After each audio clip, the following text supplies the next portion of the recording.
Hello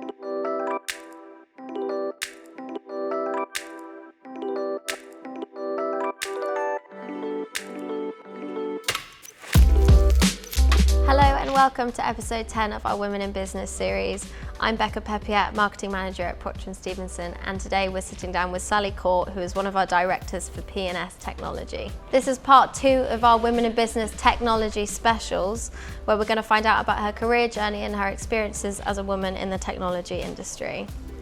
So Sallie, thank you for taking the time to join us today here at the Proctor and Stevenson HQ. I appreciate you have a very, very busy schedule, and for those people watching that may not know what your role is involved as Programme Director for P+S Tech, can you tell us a little bit more about the day-to-day responsibilities of your job?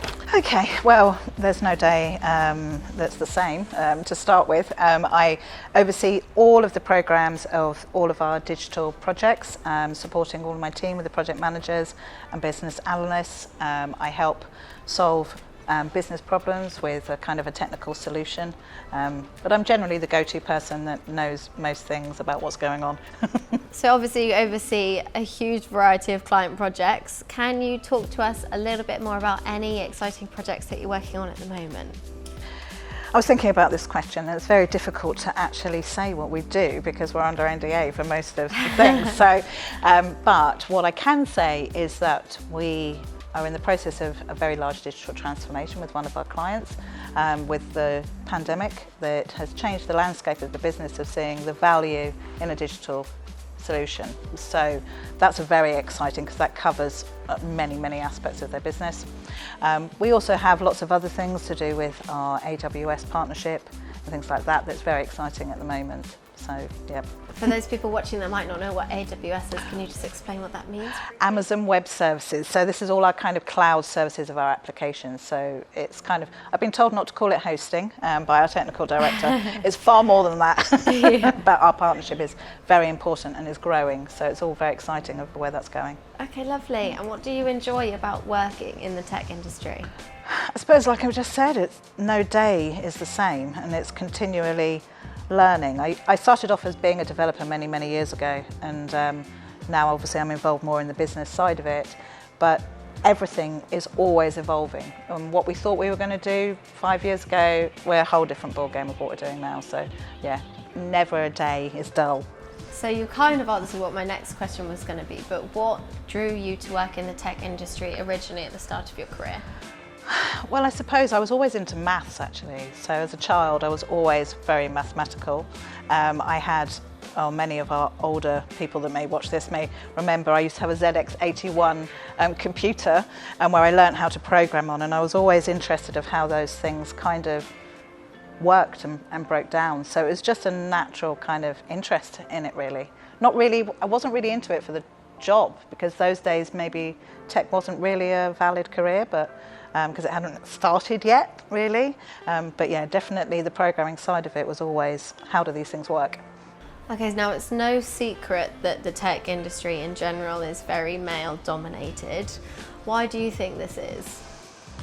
Okay, this is a really complex issue, and I don't think anybody has the real answer to it, really. I have many different opinions on it. I think it starts very young, of what girls are sort of seen as being the things that they can do, and obviously as tech has evolved, not necessarily mothers have been working in that industry, so we're natural role models for our children. I mean, both of I have 3 girls and 2 of them work in tech. And that's because of what I've exposed them to that. Yeah. So I do think there is that part of it.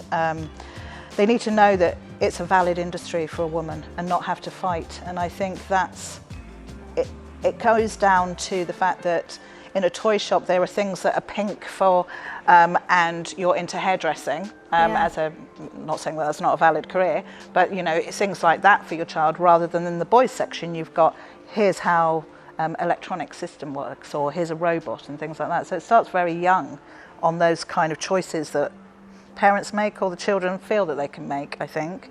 I think it's changing. I do think it's not as bad as it used to be.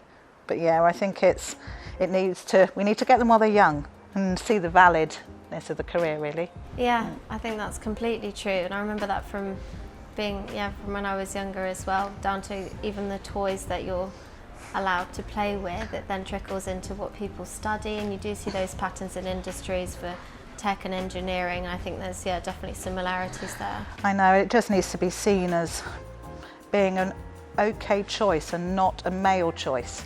It's just a valid choice. It's got nothing to do with gender. And I mean, I could go on for a long time about this.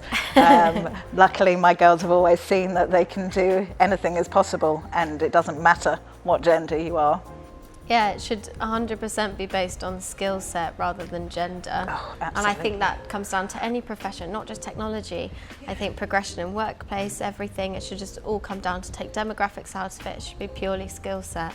But it's also such a growing, I mean, tech, you think of where we were 30 years ago with tech and where we are now, and even just, I imagine you also, Becca, being so young, of like what it was, what a phone was when you were younger in comparison to what a phone is now, and how we live, you know, we run our lives off these things. So it's so fast paced, we're not quite catching up, we haven't caught up enough. So, you know, it will happen, we just need it to kind of slow down a bit, maybe. Yeah, well, this kind of leads on to my next question, which was going to see, what do you see for the future of women in technology? More of us, I think. Good. I hope. I think it's a difficult one. Like I said to you before, of how do you convince somebody to come into a team where you may have 10 men and you're the only person coming into it? How do you, as a woman, how do you make that be okay? I say it's not about gender, it's about how good you are, and if you're good, you'll get the job, and then you'll be there, and everybody's sort of career is valid. And the more that the trailblazers that do that, and the more women that put their head above the parapet and do that, then more will come. And we've got some really sort of good stories where we've got some really good CEOs that are women in tech now. So I think it is, you know, it will go there because people will see that as a valid choice. And, you know, I'm hoping in universities, I don't know quite what the numbers are, but I'm hoping they're getting more women apply for those kind of degrees.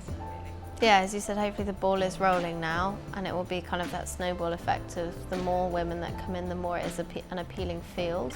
And there's an inevitability of it, because also you've got careers that are no longer sort of happening anymore, because whatever career that, well, a lot of the careers that you choose now, you need an element of tech.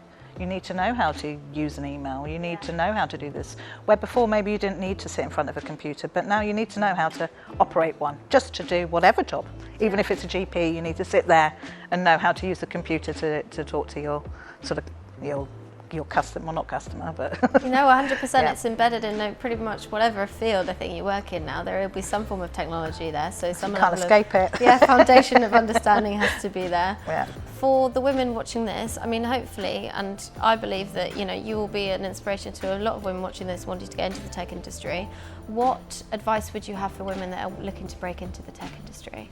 Try not to make it about gender, really, and don't be frightened. And if you're good at what you do, you'll be sort of recognised for it, I think. And try not to think about it, because if you think about it, it will stop you. But you know, you will be accepted into the team. It doesn't matter. If you're good at what you do, you'll do well. Do you know what, that's a bit of a recurring theme that we've had in this series, where it's kind of about perception and how you should, you know, perceive things going into these situations. It's very much mindset and kind of thinking, if you have that sort of self-confidence, you know, It's in your hard. skill set, which is hard. It is hard Yeah. to do. It's something that's been ingrained in us from quite a young age. Yeah. But no, I think what you're saying there will resonate with a lot of people watching this. So last question, more of a personal one. If you could, looking back over your career, if you could give advice to a younger version of yourself, what would it be? I think you shouldn't be afraid to stand up. If something you feel that maybe is because of your gender, don't be frightened to say so. Don't just accept it, because if you accept it, it will never change. And I feel that maybe I should have stood up more rather than just accepted that was the way it should be because I'm a woman. Again, that's a recurring theme that we've had before. I think that's also something that probably comes with age and experience. Yeah. A lot of the time, it's something that I've gone through myself, is you deal with certain situations, and then you, on reflection, look back at it and think, God, I wish I handled that slightly differently. I wish I'd been more assertive and put my foot down and responded to the situation that I was in. Yeah, and if you hear something that you know has a slight, maybe a tinge to it, how's anybody going to change unless you point it out to them that was wrong? Exactly. Being told that you have dealt with that in an emotional way, don't say the emotional, say, no, I'm passionate about my job. Yeah. I'm driven. I'm not emotional. Yeah, I'm ambitious. I'm determined. Exactly. Yeah. Yes. Tell them how it is. Well, Sallie, it's been lovely to talk to you, and it's great for us to both work for a company that does kind of foster this positive workplace that celebrates and empowers women, especially within the tech industry.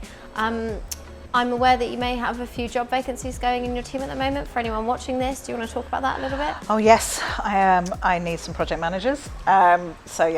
Or product owners or scrum masters, whatever the title. Please do not hesitate to send your CV. We're always on the lookout for good talent, actually. I think we're also, I'm not sure if we're after developers as well, so we're always expanding. The whole business is always changing, so send a CV. Okay, great. And that is a testament to how well that the P+S Tech team are performing at the moment. We are constantly taking on new clients and developing different websites and digital solutions. So if you would be interested in finding out more about a role with us at Proctor & Stevenson, please email your CV to recruitment@proctors.co.uk. And if you want to find out a little bit more about our services in general, whether that's creative strategy or technology, get in touch with us at marketing@proctors.co.uk. Or you can keep up to date with our latest movements on our social channels, which you'll see on the next frame. Thanks for watching.